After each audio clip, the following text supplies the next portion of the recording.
Mari kita berdoa untuk menyambut kebenaran firman Tuhan pada pagi menjelang siang hari ini. Kemuliaan bagimu Bapa di sorga di dalam nama Tuhan kami Yesus Kristus yang memperkenankan kami ada sebagaimana kami ada pada hari ini, memuji Tuhan di rumah-Mu, dan kini saatnya Tuhan berbicaralah kepada kami melalui kebenaran firman yang kami akan belajar bersama-sama.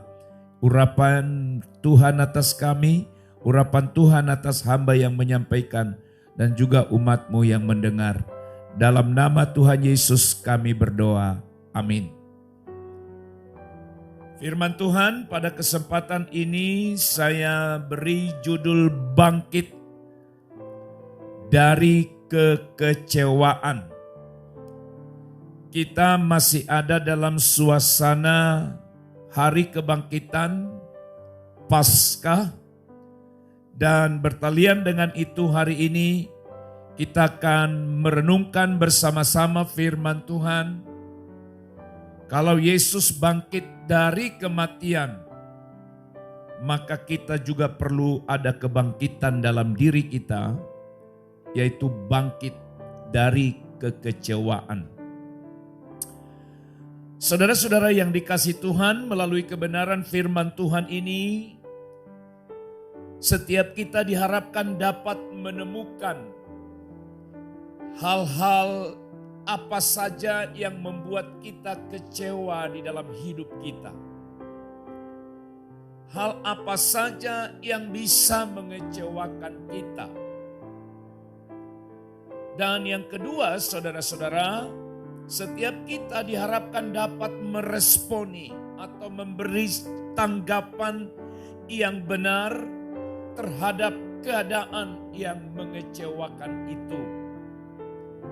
Dan yang ketiga yang sangat penting, belajar dari kebenaran bangkit dari kekecewaan, maka setiap kita diharapkan mampu bangkit dari kekecewaan yang kita alami, Bapak, Ibu, Saudara-saudara.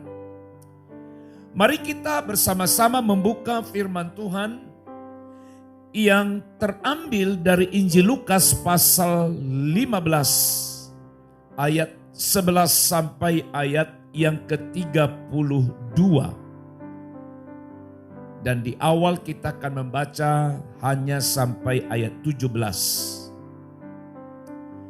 Demikian firman Tuhan Lukas pasal 15 ayat 11 sampai 32.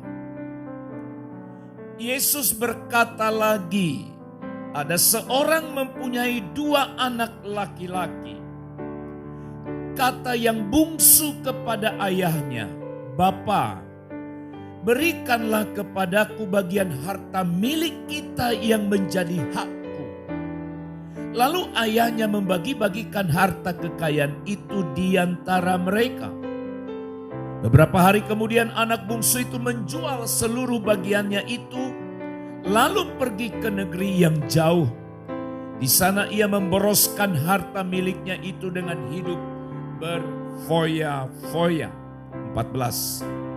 Setelah dihabiskannya semuanya, timbullah bencana kelaparan di negeri itu, dan ia pun mulai melarat. Lalu ia pergi dan bekerja pada seorang majikan di negeri itu. Orang itu menyuruhnya ke ladang untuk menjaga babinya. Lalu ia ingin mengisi perutnya dengan ampas yang menjadi makanan babi itu, tetapi tidak seorang pun memberikan kepadanya. Lalu ia menyadari keadaannya. Katanya, betapa banyak orang upahan Bapakku yang berlimpah-limpah makanannya, tetapi aku di sini mati kelaparan. Amin. Bapak, Ibu, saudara-saudaraku yang terkasih di dalam Tuhan, perumpamaan anak yang hilang merupakan sebuah gambaran yang bukan saja hanya dilihat dari sudut kasih sayang seorang bapa terhadap anaknya. Tetapi perumpamaan ini juga, saudara, mengajar kita tentang sesuatu yang bisa kita lihat dari sudut pandang atau dari perspektif si anak bungsu tentang bangkitnya dia dari kekecewaan. Sekali lagi saudara-saudara, kisah tentang anak yang hilang tidak hanya kita melihat dari sudut pandang kasih sayang seorang bapa terhadap anak, tetapi juga ada hal-hal yang positif yang dapat kita pelajari dari sisi atau sudut pandang kehidupan si bungsu itu sendiri. Nah, saudara-saudara, ada beberapa hal yang dapat kita renungkan hari ini. Pelajaran yang sangat berharga dari seorang anak yang bungsu setelah keadaan yang sangat sulit, keadaan yang sangat sukar mewarnai atau melanda hidupnya. Yang pertama, saudara-saudara, hal yang baik, yang positif yang dapat kita pelajari dari si anak bungsu ini. Ayat yang ke-17. Sekali lagi saya baca ayat 17 berkata, lalu ia menyadari keadaannya. Katanya, betapa banyaknya orang upahan Bapakku yang berlimpah-limpah makanannya, tetapi aku di sini mati kelaparan. Hal yang pertama, kebenaran yang sangat penting untuk kita pahami pada hari ini, bertalian dengan judul khotbah bangkit dari kekecewaan. Maka yang pertama yang dapat kita pelajari adalah si anak bungsu ini menyadari akan keadaan dan kesalahannya. Menyadari akan keadaan. Dia sadar keadaannya yang begitu sangat tidak menyenangkan. Dia menyadari keadaannya yang sangat susah. Dan dia menyadari keadaannya yang membuat dia seperti itu tentu saja adalah kesalahannya. Saudara-saudaraku yang terkasih di dalam Tuhan, menyadari keadaannya, bahwa seharusnya ia tidak demikian. Karena dia sadar dia punya Bapa yang baik. Dia sadar keadaannya saat itu. Lalu dia ingat akan Bapanya yang bukan saja baik tapi berlimpah. Keadaannya tentu saja seperti tadi Alkitab berkata, dia harus ada di ladang menjaga kawanan babi. Dan untuk mengisi perutnya dia harus makan ampas. Makanan babi itu pun tidak boleh. Lalu sekarang dia ingat, dia sadar keadaannya, bahwa Bapaknya memiliki kelimpahan. Saudara-saudaraku yang dikasihi oleh Tuhan, kita juga sebagai anak Tuhan, apakah kita sadar bahwa sebagai anak-anak Tuhan, apakah kita sudah berada pada tempat dan kondisi yang benar seperti yang direncanakan Tuhan atas kita? Bapaknya merencanakan sesuatu yang baik pada si bungsu, tapi dia malah tidak hidup seperti yang dimintakan oleh Bapa. Tuhan Allah merancang sesuatu yang baik bagi kita. Tetapi apakah kita hidup di luar rencana baik? Hidup di luar rancangan baik yang telah Bapa di sorga gariskan bagi kita? Maka hari ini perlu kita menyadarinya. Sebab saudara-saudaraku yang dikasihi oleh Tuhan, tanpa menyadari keadaan kita tidak akan pernah berubah. Tanpa menyadari keadaan kita tidak akan pernah berubah. Anak bungsu itu sekarang sadar keberadaannya. Itulah sebabnya saudara-saudara, langkah yang pertama ini sangat penting untuk dipahami. Juga kita harus menyadari kesalahan yang kita buat pada masa lalu. Ini jugalah yang dialami si anak bungsu. Ketika ia sadar bahwa hartanya sudah habis, dipakai untuk hal-hal yang tidak ada manfaatnya sama sekali. Saudara-saudara, seseorang akan sulit untuk bangkit dari kekecewaannya jika ia sendiri tidak terlebih dahulu memahami akar masalah, persoalan dari kekecewaan, kesalahan, dan masalah yang dihadapinya.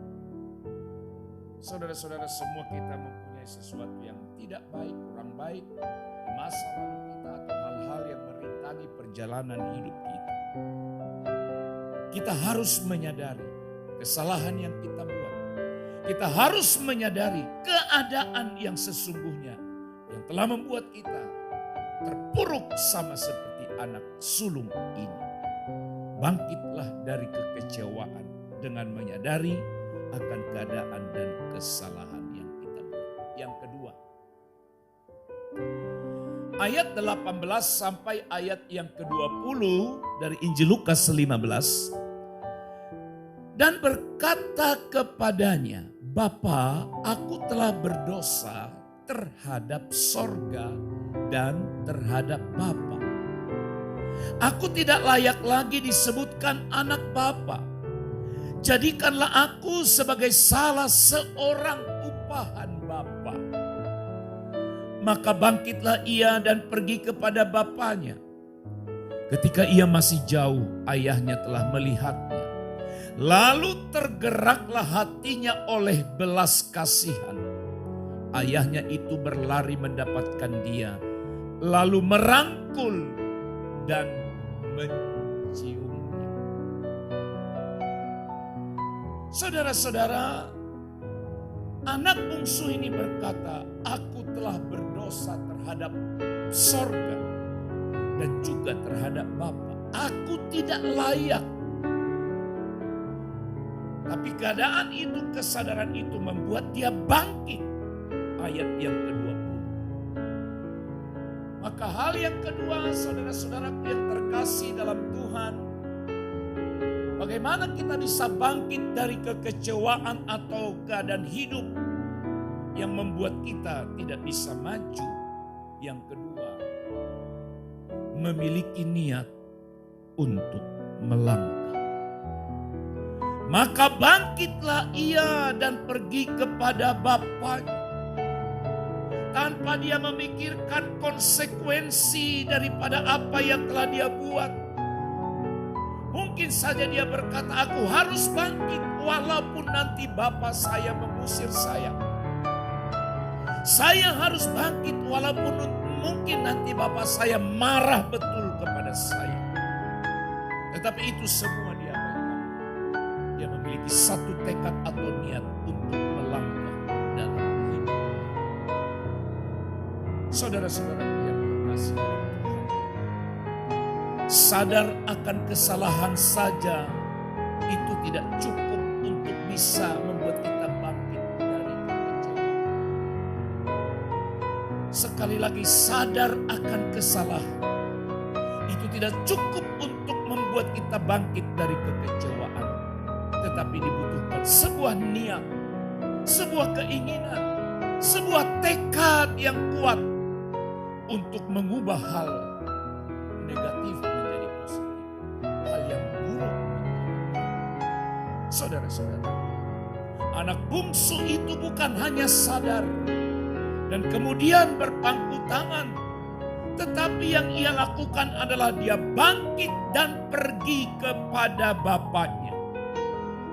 Niat dan usaha yang keras akan menghasilkan buah yang baik dalam mengatasi kekecewaan. Sekali lagi, niat dan usaha yang keras akan menghasilkan buah yang baik dalam mengatasi kekecewaan. Itulah yang ketiga. Bagaimana anak bungsu ini bangkit dari kekecewaannya dengan memiliki niat untuk melangkah. Hal yang ketiga yang terakhir, saudara-saudara. Ayat 22 sampai 24. Ini firman Tuhan. Tetapi ayah itu berkata kepada hamba-hambanya, lekaslah bawa kemari jubah yang terbaik. Pakaikanlah itu kepadanya dan kenakanlah cincin pada jarinya dan sepatu pada kakinya. Dan ambillah anak lembu tambun itu, sembelihlah dia dan marilah kita makan dan bersuka cita. Sebab anakku ini telah mati dan menjadi hidup kembali. Ia telah hilang dan didapat kembali. Maka mulailah mereka bersuka cita. Saudara-saudara, perhatikan, ada hal-hal yang luar biasa terjadi yang tidak bisa dibayangkan sebelumnya oleh anak yang bungsu ini. Mungkin di bayangannya yang pertama, kalaupun aku pulang kembali ke rumah Bapa, aku bisa ditolak, aku bisa diusir, aku bisa dimarah, tapi itu tidak apa-apa. Namun saudara-saudara, luar biasa. Ayah itu menyambutnya. Yang pertama, perhatikan, bawa kemari jubah yang terbaik. Jubah penampilannya yang selama ini sudah sangat buruk. Penampilannya yang sudah sangat tidak nyaman untuk dilihat. Itu diubah. Itu digantikan oleh bapaknya. Jubah bukan sembarang jubah, tapi jubah yang terbaik. Lalu pakaikanlah kepadanya dan kenakan cincin pada jarinya. Cincin pada jarinya. Mungkin dulu dia pernah punya cincin, tapi cincin itu sekarang sudah tiada karena sudah dijualnya. Dan yang terakhir adalah sepatu untuk tubuhnya. Itu tidak pernah dibayangkan oleh anak yang sulung ini, bungsu ini, untuk dikenakan kepada dirinya. Tapi bukan hanya itu, saudara. Disuruhnya mengambil anak lembu tambun, menyembelihnya, mengadakan pesta makan bersama. Dan dikatakan, mulailah mereka bersuka cita. Yang terakhir, bangkit dari kekecewaan. Yang ketiga yang dilakukan oleh anak ini, dia bangkit dan bangun hidup yang baru. Bangkit dan bangun hidup yang baru. Pola hidup yang baik. Cara berpikirnya dirubah. Saudara-saudara, memang kadang-kala Tuhan izinkan saat-saat sulit terjadi supaya kita bertobat. Dan Tuhan mau berharap setelah kita bertobat miliki komitmen untuk hidup lebih baik. Miliki cara hidup untuk lebih baik. Nah, saudara-saudara, saya baru-baru ini dengar televisi. Kan di masa sukar seperti ini, lapas atau lembaga tahanan para tahanan-tahanan napi ya, televisi, kan ada yang dibebaskan. Nah, lalu yang aneh itu adalah setelah si napi ini dikeluarkan, dibebaskan, maka dia langsung kembali mencuri. Padahal sebenarnya dia dibebaskan bukan karena masa tahanannya sudah selesai, belum. Hanya karena masalah wabah yang sekarang terjadi. Lalu setelah beberapa hari dia dilepas kembali ke keluarga, ke rumah orang tuanya. Maka dia kembali melakukan aksi cara lamanya, cara hidupnya yang lama. Itu mengambil handphone dan mencuri beberapa alat-alat. Lalu apa yang terjadi?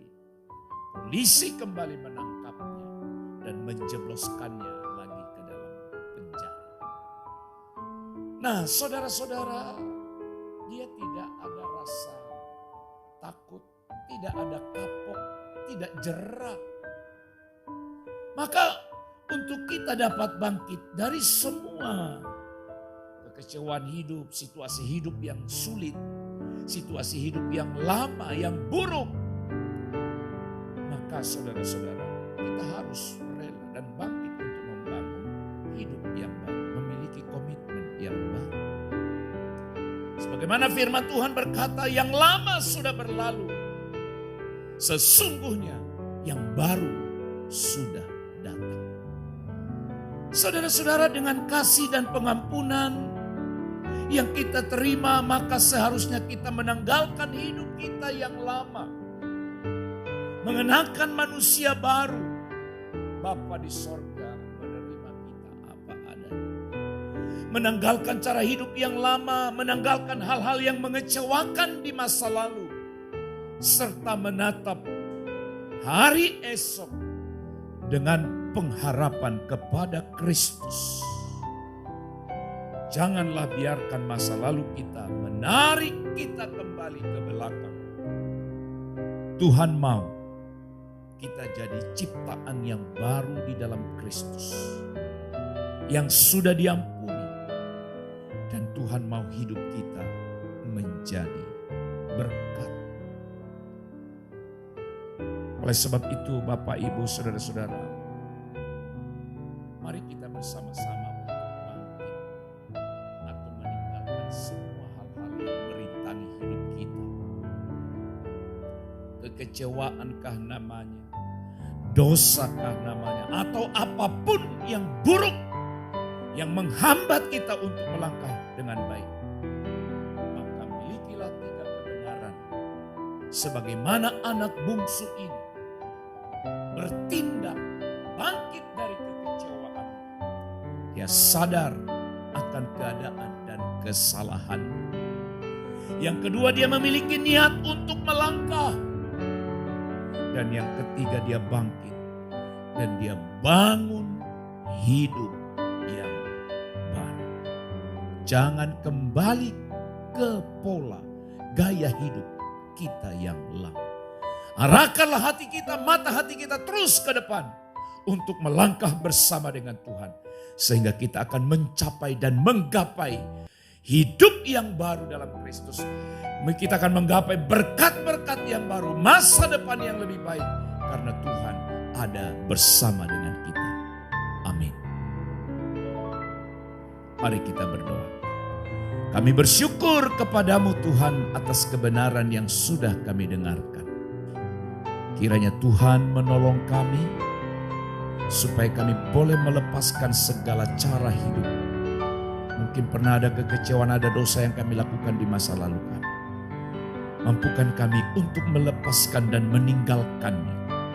Dan sekarang Tuhan, kami boleh menatap ke depan dengan satu pengharapan di dalam Kristus. Tuhan memberkati setiap kami yang sudah mendengarkan firman hari ini. Dalam nama Yesus kami berdoa. Haleluya.